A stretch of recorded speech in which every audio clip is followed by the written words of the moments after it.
Good afternoon. Thank you for joining me again at Hip Eclectic Hope.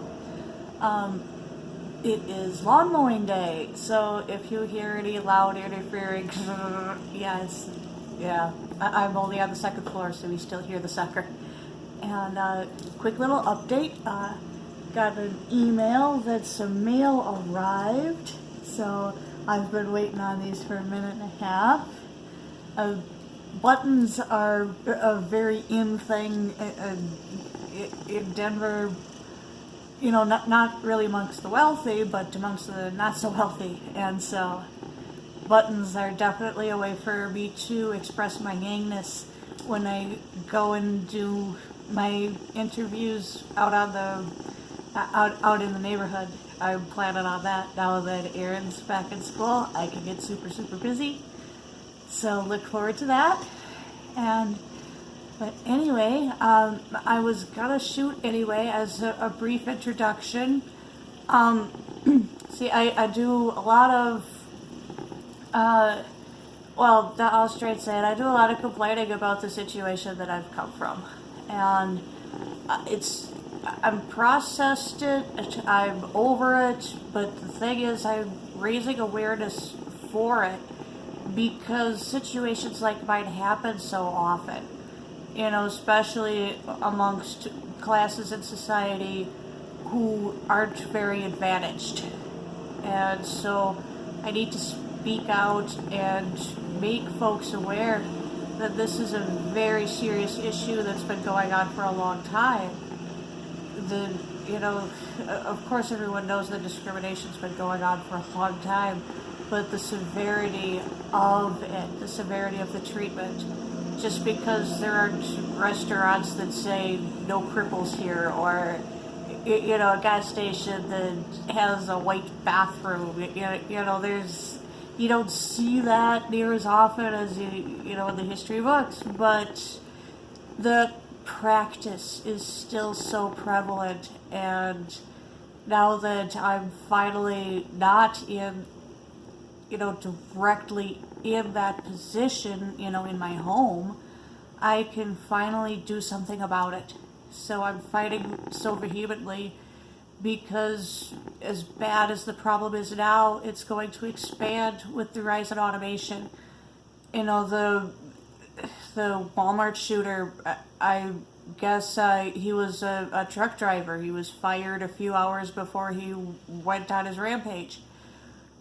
And I'm not saying that this is, I'm saying that a lot of people who are going to lose hope are going to do drastic things.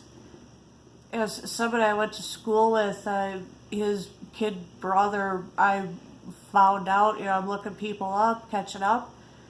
His kid brother has been gone for like a year.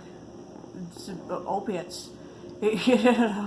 It's hard for me to talk about, because I was 10 years old sitting in the living room playing Mortal Kombat on the Super Nintendo with these guys, and that's to try and find this guy I went to school with, and all I could find out was his GoFundMe page, because stuff.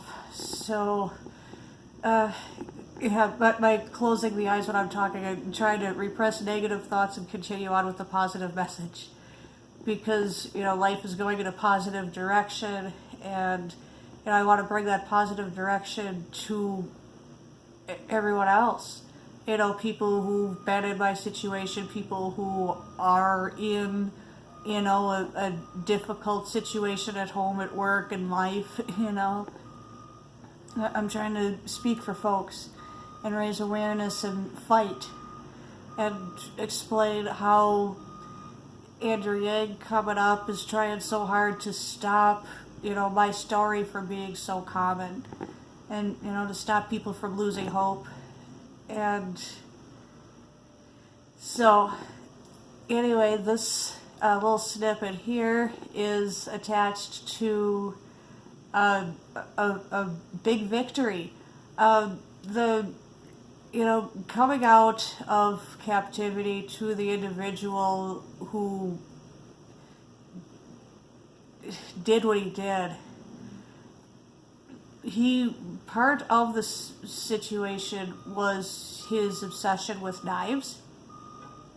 And so he, bought a bunch of them off the, knife home shopping networky. It's not theirs, but it's another network that they sell knives on TV, and he's been buying a bunch from them because he thought he would be a knife vendor at the flea market or what have you. And it's a different situation here than it is in Wisconsin, and being a different. It's 15 years since he was the knife guy, apparently, at one of the flea markets in Wisconsin. So he tried to pick it up here because, the knives were part of a threat thing too. He's into knives. He's severely into knives. But he was claiming to my former divorce attorney that these knives are valuable because he spent so much money on them, and there is collection, and their intrinsic value, and their weapons.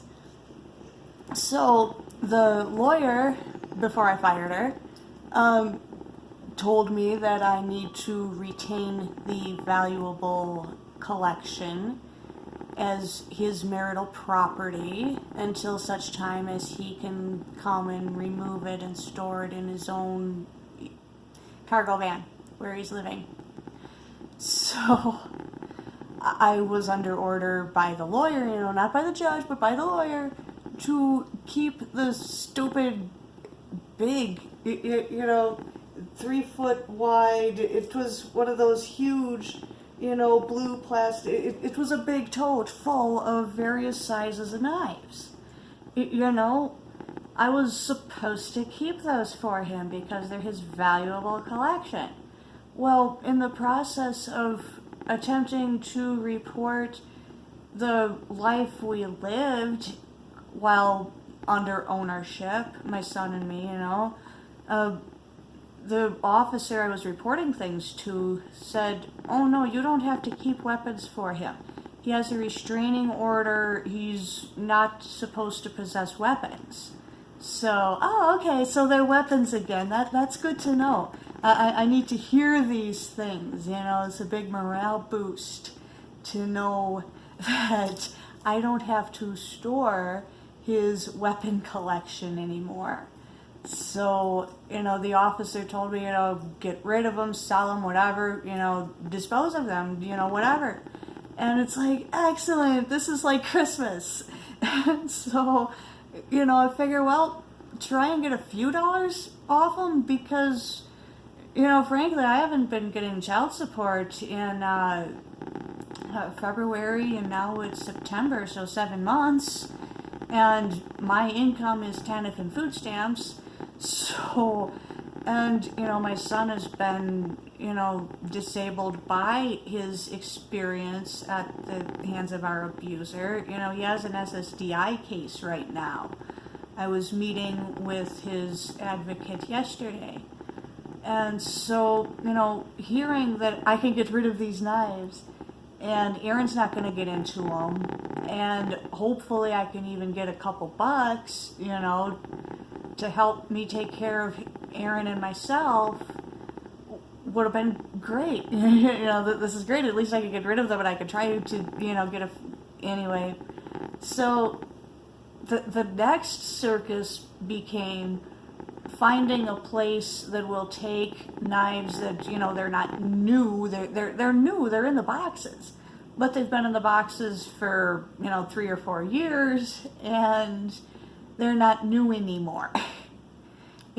So trying to find a knife dealer or a pawn shop or what have you who will take, used knives, and a lot of them, is hard enough. And then with 90% of them being, big, 2-3 foot long, these are big blades. These are, fake army stuff, camping stuff. It's all cheap junk, but, you know, they're sharp enough to do damage, but, you know, they're not good. They're not anything that I would be like, ooh, I must have this for camping. They're, you know, just cheap junk you kill something with. It's uncivilized. So trying to find a pawn shop who will take used, huge, cheap junk weapons is difficult. I finally, after, you know, almost a month of making phone calls, finally found a pawn shop who will look at them. And they took half a look and they're like, oh, you got them for such and such, didn't you? Well, it says on this box, and he got them all off the same show, so I guess that's where he got them from. You know, I'm not going to say the name of the show or the name of the company, but yeah, they're cheap, they're junk. And so the pawn shop guy's like, you know, I'm sorry you had to hold on to them this long, but nobody's going to want these. Here, I'll show you where, you know, I'll show you the same knife on eBay. And he showed me a few of them. It's like $5 here, $10 here, $2 for, you know, one of the big camping knives. And it's just junk. So, you know, having the all clearance to dispose of them, you know, even though, you know, not getting any money off them, but that's okay. They're gone. Aaron's not going to get hold of them. Thomas isn't going to slash my throat with them, you know, intact right here, nothing doing. And, you know, I'm not a hostage anymore. My son's not a hostage anymore. So this next little bit coming up is me enjoying a moment of Operation Freedom 32 and taking you along for it. So, you know, thanks for coming with me, and you know, thanks again for hearing my long-windedness. You know, Dad and I always had the same problem. We can't keep anything to 3 words. But it's, you know, always so much to express. And yeah, I finally have this chance to. So let's get busy and enjoy the clip. You know, little piece of Operation Freedom 32. Epic. Enjoy, take care, and thanks again for watching Hippie Eclectic Hope videos. I'll again post links to, you know, my Twitter and my Patreon and etc. etc. So thank you for, you know, coming along with me and, you know, caring enough to hear what I've got to say on a lot of this stuff. So take it easy. Hello, and thank you again for tuning in to Hippie Eclectic Hope videos. I'm Sherry Kirchhoff, and today we're going to have a little fun one. You'll see that I'm standing in front of a dumpster. Don't worry, I ain't going in. This is what's going in. This bin full of death.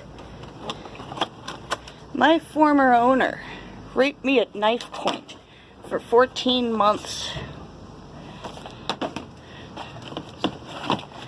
However, since he called this a collectible series, he tried to vend. If you can see, there are stickers on the, he tried to sell these cheap pieces of but if you actually look up Frost cutlery knives, they're so cheap and mass-produced and acmeificated, they're garbage. They're absolute garbage. And my rapist spent top dollar on this junk so he can pretend to be a vendor. And when that failed, it was death threats this, leave you on the mountainside that. Hey, you know what, man? This one I think I might keep, just because it's cute. Look at that, that's cute. I gotta keep that. I'll keep that in my personal stash where it's all locked up and my 4-year-old can't get it. That's a big problem with my former owner's knife fetish. I don't think he needs a nose hair trimmer either. He held me at knife point for almost 14 months. These smaller ones are more like what he had the whole time. The big ones he bought after he muscled in on mine and my son's housing. That dumpster just got about 50 pounds heavier. But since those knives are weapons, and my rapist is a career felon, and has a restraining order on him, and he's on probation for violating that restraining order, he is legally not allowed to have weapons. Well, this is what my son and I are escaping from. And since weapons are not considered marital property, despite what the lawyer that I fired said that they're marital property because the rapist said that they're collectible, they aren't worth anything, and they're weapons, and he's a felon, and he's on a restraining order, and he's on probation. So, no longer his property. I was finally authorized by Denver police to get rid of the knives. And I've finally been able to do that. I called pawn shops and everything, trying to get a couple bucks. But nobody wants those cheap garbage frost cutlery knives. And so my option is to find a handy dumpster. So at least I'm safe. My son isn't going to have to find the bin of knives anymore.